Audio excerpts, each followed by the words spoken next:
नया संसद भवन एक सिर्फ नई बिल्डिंग नहीं है, लेकिन ये एक नई शुरुआत का प्रतीक भी है।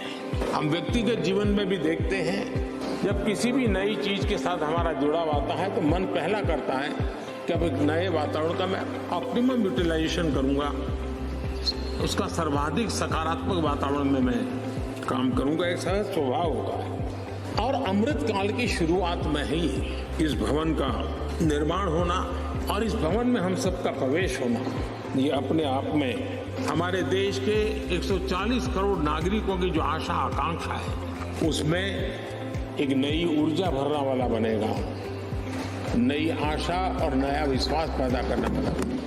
नमस्कार, द वायर में आपका स्वागत है। मैं हूं आरफा खानम शेरवानी। दो खिड़कियों में आपने सिर्फ दो तस्वीरें नहीं, दो अलग अलग दिन, दो अलग अलग साल देखे। एक मई 2023 और दूसरा जुलाई 2024। इस सब के बीच में फर्क इतना आ गया है कि एक तरफ आपने प्रधानमंत्री, हमारे आदरणीय प्रधानमंत्री जो तीसरी बार प्रधानमंत्री बने हैं, तीसरी बार सत्ता उनके हाथ आई है, उन्होंने जब नई पार्लियामेंट की इस बिल्डिंग को इनॉग्रेट किया था, उसका उद्घाटन किया था, तब उन्होंने बताया था कि कैसे अमृतकाल की शुरुआत हो चुकी है। वो विजन दे रहे थे 2047 का। चुनाव से पहले इंटरव्यूज में वो 1000 साल के विकास का जिक्र कर रहे थे। आपने देखा था कि इस उद्घाटन में किस तरह से वो एक लोकतांत्रिक देश के 140 करोड़ लोगों के नेता के तौर पे नहीं, हिंदू राजा के तौर पर उभरे थे, जिसमें उन्होंने ऐसी ऐसी चीजें की थी जिससे न सिर्फ कि देश बल्कि दुनिया को हैरान कर दिया था। किस तरह से संसद में सेनेगल को स्थापित किया गया था, उसी पार्लियामेंट की बिल्डिंग 1 साल बाद, यानी कि वो व्यक्ति जो 2047 का सपना दिखा रहा है, वो व्यक्ति जो 1000 साल का मॉडल हमारे सामने रख रहा है, वो व्यक्ति जिसको कहा जाता है कि 500 साल, 700 साल, 1200 साल में ऐसा कभी कोई नेता देश में नहीं आया, उस व्यक्ति के हाथों जो इनॉग्रेशन हुआ इस बिल्डिंग का, जिसको आप देख रहे हैं फिलहाल, वही ओम बिरला जी हैं यहाँ पर, वही प्रधानमंत्री नरेंद्र मोदी हैं। बिल्डिंग भी वही है, लेकिन ये बिल्डिंग टपक रही है, पानी टपक रहा है इस बिल्डिंग से। और अब जो तैयार हो गया है वो लोकतंत्र नहीं, जनतंत्र नहीं, बाल्टी तंत्र तैयार हो गया है। बाल्टी के जरिए इस देश में, देश की राजधानी दिल्ली में, संसद भवन की नई इमारत में 1 साल के भीतर, 1 साल पूरा होने पर किस तरीके से यहाँ पर आप देखिए कि पानी की बरसात ऐसी हुई, निकासी का कोई इंतजाम नहीं। ये आप देख रहे थे तस्वीरें, फिलहाल मैं आपको ये दिखाने की कोशिश कर रही थी कि क्या हालत हो गई है उस संसद की, उस प्रधानमंत्री के जरिए बनाई गई संसद की जो 1000 साल का जिक्र करते हैं। पर ख्याल ये भी आया कि कहीं ना कहीं जो अमीर और गरीब के बीच की जो दूरी है वो पिछले कुछ साल में, पिछले 10 साल में इतनी कम हो गई। आपको याद होगा गांव देहात में, छोटे इलाकों में जिनके कमजोर घर बने हुए होते हैं, गरीब घरों के लोग जो ज्यादातर, जिनको हम बिलो पॉवर्टी लाइन कहते हैं, जो बीपीएल फैमिलीज हैं, जिनके पास इतना सरमाया नहीं होता, इतने संसाधन नहीं होते कि अच्छी पक्की इमारतें बना सके, उनकी छत टपकती है। और उनकी छत टपकती है तो वो बाल्टी और भगोना और घर के बर्तन लगाकर उस टपकन को, वो जो पानी गिर रहा होता है, उसको उस बर्तन में समाने की कोशिश करते हैं और सोचते हैं कि बरसात गुजर जाएगी, फिर हालात ठीक हो जाएंगे, पैसा इतना नहीं है कि सीमेंट लगा दिया जाए। एक तरफ वो गरीब लोग हैं और एक तरफ ये 1200 करोड़ रुपए में बनाई गई ये इमारत, जिसको देश और दुनिया के जो डिजाइनर्स हैं उनको लगा के इस इमारत को बनाया गया। बाकायदा जो आर्किटेक्चर है, जो डिजाइन है, वो गुजरात के ही व्यक्ति, जिनको कहा जाता है कि मोदी के आर्किटेक्ट हैं, जो जो उत्तर प्रदेश में बनारस में कॉरिडोर बनाने से लेकर, काशी कॉरिडोर बनाने से लेकर, यहाँ जो पार्लियामेंट की बिल्डिंग है नई, वो बनाने तक जिस व्यक्ति को लाया गया है, उनके जरिए आप ये देखिए कि देश में ये बिल्डिंग टपक रही है। और सिर्फ इतनी ही बुरी हालत हमने यहाँ पर देखी। और सीधे सीधे आप ये देखिए कि सरकारी महकमे में अब बहसबाजियों का जिक्र देखिए आप। कांग्रेस पार्टी ने इस मुद्दे को बहुत जबरदस्त तरीके से उठाया है। अखिलेश यादव ने ट्वीट किया है और उन्होंने भी इस बात को कहा है कि क्यों ना हम पुरानी बिल्डिंग में लौट जाएं। अगर इस तरह से नई बिल्डिंग, वहां कम से कम जो पहले के सांसद हुआ करते थे उनसे मुलाकात तो हो जाया करती थी। जब तक ये टपकने का सिलसिला चल रहा है, ये कार्यक्रम चल रहा है, तो क्यों ना फिर हम पुरानी बिल्डिंग में ही लौट जाएं। उन्होंने कटाक्ष किया है। महुआ मोइत्रा ने भी कटाक्ष किया है प्रधानमंत्री नरेंद्र मोदी पर, बीजेपी पर और संसद में। ये जो आप देख रहे हैं तस्वीर उभरती हुई नजर आ रही है आपको, बेहद शर्मनाक, अफसोसनाक। आप यकीन जानिए, आप जानते हैं कि मैं सरकार की जो बहुत ही मैं कहूँगी मुखर आलोचक हैं, उन पत्रकारों में से एक हूँ। लेकिन आज के दिन मुझे ये आलोचना करने में, ये सच्चाई आपके सामने लाने में बहुत खुशी नहीं हो रही है, मुझे दुःख हो रहा है।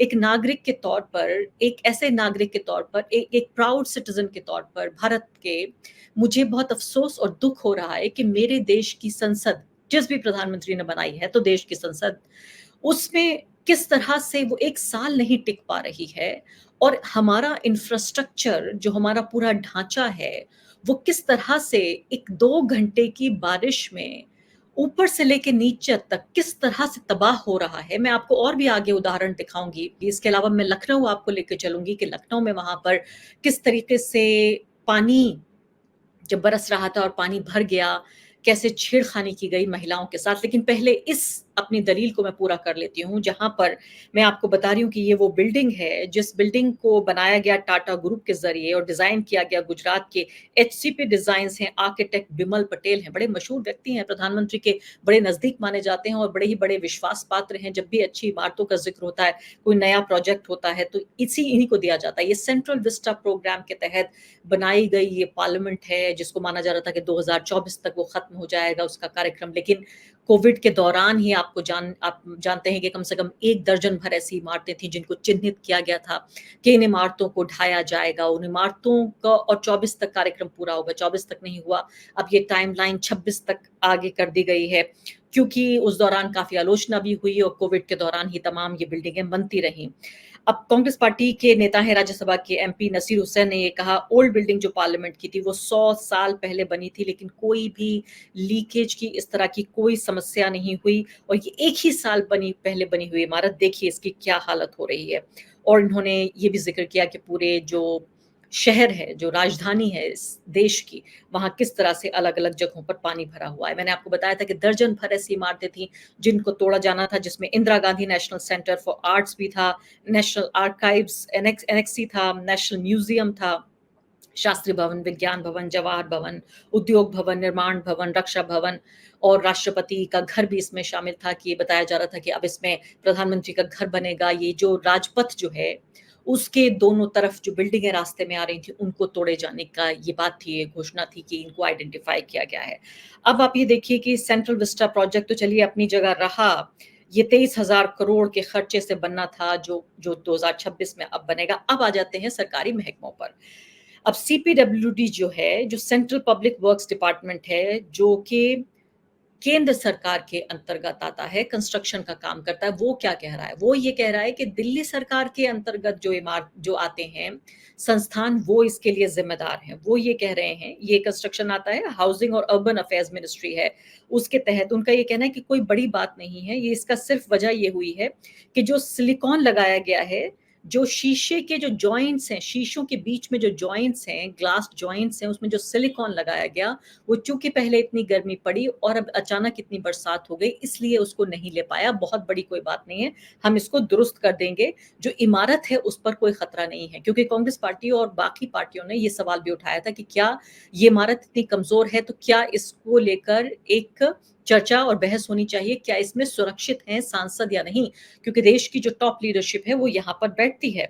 तो उनका ये कहना है कि ये सब कुछ ठीक हो जाएगा और इसमें भी इन्होंने ज़िक्र कर दिया कि एनडीएमसी जो है, वो इसके लिए ज़िम्मेदार है। इन्होंने कह दिया वाटर लॉगिंग जो हो रही है, न्यू दिल्ली म्युनिसिपल काउंसिल जो है, ये इसके लिए ज़िम्मेदार है। अब न्यू दिल्ली म्युनिसिपल काउंसिल क्या कह रही है? वो ये कह रही है कि बारिश तेज़ हो रही है, इसकी वजह से पानी हमें निकालने में टाइम लग रहा है और ख़ासकर जो बारापुला है, वहाँ पर जो ड्रेन है, वो काम नहीं कर रही है। फ्लाईओवर्स बन रहे हैं, बड़े-बड़े, लेकिन फ्लाईओवर्स के ड्रेनेज के लिए वहाँ पानी कैसे जाएगा, उसके लिए इंतज़ाम नहीं है। बड़ी-बड़ी बिल्डिंगें बन रही हैं, वहाँ पर हिंदू राष्ट्र स्थापित हो रहा है, राम राज्य स्थापित हो गया है 10 साल में, लेकिन क्या राम राज्य में पानी की निकासी की सुविधा नहीं होगी? अगर बन गया है राम राज्य, तो हमें ये तो बता दिया जाए कि पानी का निकास होगा व या नहीं होगा पूरे दिल्ली शहर में। एक तरफ केंद्र सरकार, दूसरी तरफ राज्य सरकार, पूरे के पूरे, मैं कहूँगी इस शहर को एक तरह से ऐसा लगता है कि इसकी मौत घोषित कर दी गई है। शहर बनाए जाते हैं, शहर फलते-फूलते हैं, शहर ग्रो करते हैं और उसके बाद ये भी कहा जाता है कि आखिरी साँस लेता हुआ ये शहर है और ये हालत पूरे उत्तर भारत की हो रही है। अब मैं आपको लेकर चलती हूँ लखनऊ और गोमती नगर की इन तस्वीरों में हम साफ तौर पर देखेंगे कुछ ही पलों में कि कैसे इन तस्वीरों में हम देख रहे हैं कि पानी वहाँ पर भर गया है। ये बहुत मेन इलाका है लखनऊ का, जो लोग लखनऊ के हैं वो भी अच्छी तरीके से जानते हैं और जो नहीं है उस इलाके के वो भी जानते हैं कि मेन एरिया। अब यहाँ पर आप ये देखिए कि ये एक व्यक्ति यहाँ से गुजर रहा है, साथ में उनके पीछे एक महिला भी बैठी हुई है। अब ये बाइक को खींच लिया जाता है और महिला बाइक से गिर जाती है। फिर किस बेहुदा तरीके से इस महिला को यहाँ पर उठाया गया है। एक तस्वीर वो भी वायरल हुई जिसमें व्यक्ति हाथ जोड़कर कह रहा है कि छेड़खानी नहीं होनी चाहिए, मुझे मेरे साथ, मेरे परिवार की महिला के साथ छेड़खानी मत कीजिए, हाथ जोड़कर ये व्यक्ति गुजारिश कर रहा है। अब खबर ये आई है कि ये बात पुलिस के कानों तक पहुंच गई है, इसमें रिपोर्ट दर्ज हो गई है और रिपोर्ट दर्ज होने के बाद जो मुख्यमंत्री हैं आदित्यनाथ, वो असेंबली में हाजिर हुए। उन्होंने बड़ा गुस्सा दिखाया कि उन्हें किसी को माफ नहीं किया जाएगा और महिला सुरक्षा को लेकर हम पूरे तरीके से गंभीर हैं। लेकिन मैं अब आपको उनका ये स्टेटमेंट दिखाती हूँ, जिस स्टेटमेंट में वो इस इंसिडेंट को, जो महिला सुरक्षा से सीधे जुड़ा हुआ ये घटना है, इसको कितने सांप्रदायिक रंग देने की कोशिश कर रहे हैं। अखबार में जो खबर छपी है और आप ये देखिए कि ये जो लखनऊ पुलिस है उसकी भी आप ये देखें, ये जो पोस्टर है उसके जरिए लखनऊ पुलिस ने एक पोस्टर जारी किया है। प्रकरण में थाना गोमती नगर पर सुसंगत धाराओं में एफआईआर दर्ज, एक सीसीटीवी फुटेज के आधार पर चिन्हित 2 आरोपी पवन यादव व सुनील कुमार गिरफ्तार। दोषियों के खिलाफ सख्त कार्रवाई को जारी रखते हुए साक्ष्य के आधार पर 2 अन्य आरोपी मोहम्मद अरबाज और विराज साहू को गिरफ्तार किया गया है और साक्ष्य के आधार पर उन्होंने बताया कि ये धाराएं हम यहाँ पर लगा रहे हैं। ये बात कही है लखनऊ पुलिस ने और ये मामला दर्ज कर लिया गया है यहाँ पर। तो ये लखनऊ पुलिस का मामला है, लेकिन अब आप ये देखिए कि योगी आदित्यनाथ इस बारे में क्या कह रहे हैं। गोमती नगर की घटना है, उस घटना में भी हम लोगों ने जवाबदेही तय की है। उसके अपराधियों की सूची भी मेरे पास आई है। ये अपराधी हैं, पहला अपराधी है पवन यादव, दूसरा अपराधी है मोहम्मद अरबाज। ये सद्भावना वाले लोग हैं, यानी सद्भावना, अब इनके लिए सद्भावना ट्रेन चलाएंगे, इनके लिए बुलेट ट्रेन चलेगी, चिंता मत करो। और उस बुलेट ट्रेन की तैयारी की जा रही है और इसीलिए महिला सुरक्षा हमारे लिए सर्वोच्च महत्व रखता है। हमने इस बात को पहले दिन कहा है, कोई खिलवाड़ करेगा तो उसका खामियाजा भुगतेगा। हम लोगों ने इस बारे में हम लोगों ने आश्वस्त किया, एक एक बेटी को, एक एक बहन को हम लोगों ने इस बात के लिए आश्वस्त किया है। और मैं फिर इस बात को कह सकता हूं, इस घटना को हमने गंभीरता से लिया है और गंभीरता से लेने का परिणाम है पूरी चौकी को सस्पेंड किया है, इंस्पेक्टर को सस्पेंड किया है, डिप्टी एसपी, एडिशनल एसपी और डीसीपी, इन सबको वहां से चेंज करके इनके खिलाफ भी कार्रवाई हमने प्रारंभ की है। तो आप देख रहे हैं कि 2 लोगों का इन्होंने जिक्र किया, एक व्यक्ति जिसका नाम यादव है और दूसरा एक मुस्लिम नाम वाला व्यक्ति। ऐसा नहीं है कि सिर्फ ये ही 2 लोग हैं जो गिरफ्तार हुए हैं, यानी आप ये सोचिए कि कई दर्जन लोग जो अज्ञात लोग हैं उनके खिलाफ मुकदमा दर्ज किया गया है। इसमें और जो लोग हैं जिनके नाम मुख्यमंत्री ने नहीं बताए, मैं बता देती हूँ उनके नाम। उनके नाम है, पवन यादव का तो नाम लिया उन्होंने, सुनील कुमार का नाम नहीं लिया, इसके अलावा मोहम्मद अरबाज का तो उन्होंने नाम लिया, लेकिन विराज साहू का उन्होंने नाम नहीं लिया। यानी आप ये सोचिए कि 4 में से 2 ऐसे लोगों को तलाश किया और उसमें भी जो उनकी टिप्पणी है कितनी सांप्रदायिक है, जिसमें वो कह रहे हैं कि सद्भावना है और मैं सद्भावना, इनके लिए ट्रेन चलाऊंगा, इनके लिए बुलेट ट्रेन चलाऊंगा। सीधे तौर पर इस घटिया घटना जिसमें महिला सुरक्षा को लेकर गंभीर सवाल उठ रहे हैं और मुझे तो ये लगता है कि सरकार से ज्यादा ये सवाल समाज पर उठ रहे थे। जाहिर है हर व्यक्ति के पीछे पुलिस नहीं लगाई जा सकती और मैं इसके लिए बहुत ज्यादा मुख्यमंत्री को मैं आरोपित भी नहीं करती, मैं उनकी आलोचना भी नहीं करती, क्योंकि मैं नहीं समझती कि समाज की जो बहुत गहरी और घटिया जो मानसिकता है, जो पितृसत्तात्मक मानसिकता है, जिसके तहत आपको अगर कोई ऐसी जगह मिल जाती है जहां आप बिना अपना नाम और बिना अपना चेहरा दिखाए हुए भीड़ का एक हिस्सा बन जाते हैं, तब उस भीड़ के हिस्से में हम देखते हैं कि महिलाओं के साथ अपराध की घटना को बहुत सुरक्षित तरीके से ये पुरुष जाति जो है अंजाम दे सकती है। इसमें अरबाज भी हो सकता था, इसमें अरमान भी हो सकता था, इसमें अजय भी हो सकता था। मैं ये नहीं कह रही हूँ कि इसमें एक खास तरह के लोग होंगे, लेकिन यहाँ पर जो सांप्रदायिक मानसिकता है आदित्यनाथ की, वो साफ तौर पर नजर आती है और इस सांप्रदायिक मानसिकता के ऊपर इशारा किया है जो कांग्रेस है उत्तर प्रदेश की, उसने भी। कांग्रेस में उत्तर प्रदेश के अल्पसंख्यक जो विंग है उसके अध्यक्ष ने क्या कहा, सुन लेते हैं। कल गोमती नगर में जो घटना हुई वो दुखद है, निंदनीय है और बताता है कि जो महिला विरोधी तत्व हैं उनका मनोबल कितना बढ़ा हुआ है, क्योंकि ये जहाँ घटना हुई वहाँ से मुश्किल से 50 कदम दूर भी 10-90 चौराहा नहीं है जहाँ जिसको कि महिला सशक्तिकरण चौराहा के बतौर जाना जाता है। अगर वहाँ पे महिलाओं के साथ इस तरह की छेड़खानी घटनाएं होती हैं तो इससे पता चलता है कि सरकार महिला सुरक्षा करने में कितनी विफल रही है। पुलिस का कोई डर नहीं रह गया है, क्योंकि एक अराजकता का माहौल लोग देख रहे हैं। सबसे दुखद बात यह है कि जो भी इसमें लोग गिरफ्तार किए गए हैं वो महिलाओं के साथ छेड़खानी की वजह से गिरफ्तार किए गए हैं, वो अपराधी हैं। अगर मुख्यमंत्री जी उनको भी जाति के आधार पे, संप्रदाय के आधार पे संबोधित करेंगे, जैसा कि उन्होंने आज विधानसभा में किया। पुलिस ने 4 युवकों को गिरफ्तार किया, जिसमें एक पवन यादव हैं, एक सुनील बारी हैं, एक विनय, एक लड़का है, एक अरबाज है। लेकिन मुख्यमंत्री जी ने सिर्फ 2 कम्युनिटी से आने वाले लड़कों का नाम लिया और ये साबित करता है कि मुख्यमंत्री जी ऐसे गंभीर अपराधों को भी जाति के चश्मे से देखते हैं। उनके इस टिप्पणी से महिलाओं के प्रति जो उनका नज़रिया है ये भी इसका ही पोल खुलता है और इस तरह की टिप्पणी से महिलाओं में भी ये संदेह जाता है कि चूँकि ये जाति के नज़रिए से देखने वाली सरकार है, सरकार को सूटेबल जो जातियाँ लगेगी उनके तरफ से अगर कोई लोग इस तरह की हरकत करते हैं तो उसके खिलाफ कोई कार्रवाई नहीं होगी। तो मुख्यमंत्री जी तो ऐसी भाषा बोल करके महिलाओं में और सुरक्षा की भावना फैला रहे हैं।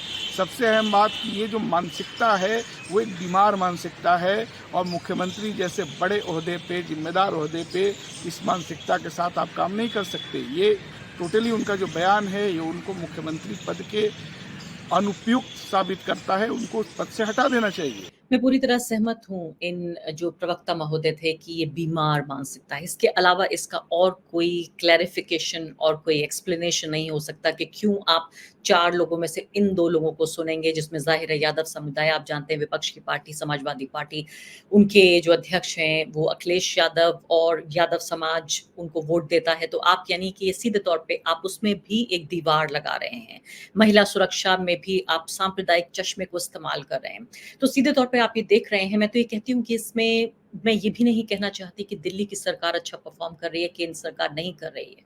अलग-अलग खेमों में, महकमों में बटी हुई है दिल्ली। हम जानते हैं कि इसमें सत्ता ज़रूर अरविंद केजरीवाल की पार्टी आम आदमी के पास है, लेकिन जो शक्ति है वो सीधे तौर पर केंद्र सरकार के पास है और लेफ्टिनेंट गवर्नर जो है उनके पास है। फाइलें महीने तक दबी हुई हैं। इसके अलावा मुख्यमंत्री, उप मुख्यमंत्री दोनों इस वक्त जेल में हैं।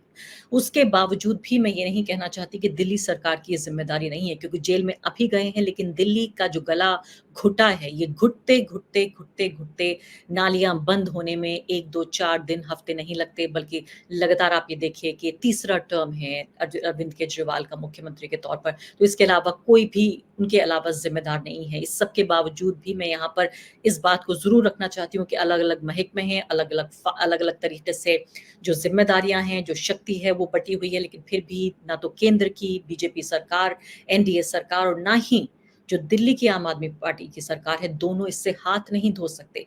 साफ तौर पर यहाँ इस जो ये पूरा चुनाव हुआ, उस चुनाव के जो नतीजे हैं और नतीजों का जो संदेश है वो हमें सीधे तौर पर यहाँ पर नजर आ रहा है, जिसको हम देख रहे हैं कि कैसे हिंदुत्व के नाम पर, सांप्रदायिक राजनीति के नाम पर एक पूरी कंस्टिट्यूएंसी बनाने की कोशिश की गई। ये पूरी जो पार्लियामेंट बनाई, इसको भी ये बताने की कोशिश की गई कि देखिए ये हमारी अपना गौरव है, हमारी अपनी ग्लोरी है। हम उस बिल्डिंग में नहीं रहेंगे जो कॉलोनियल इंडिया की जो गुलाम भारत था उसकी निशानी थी। हम खुद अपनी इमारत बनाएंगे। क्या आजाद भारत में इस तरह की इमारतें बनेंगी जिसमें जो सबसे अहम इमारतें हैं उनको भी हम देखेंगे इसी तरह से रिश्ते हुए, इसी तरह से ढलते हुए। द वायर के और वीडियोस देखने के लिए सब्सक्राइब करें और बेल आइकन पर क्लिक करें। स्वतंत्र पत्रकारिता की आर्थिक मदद करने के लिए डिस्क्रिप्शन में दिए गए लिंक पर जाएं और अपनी राशि चुनें।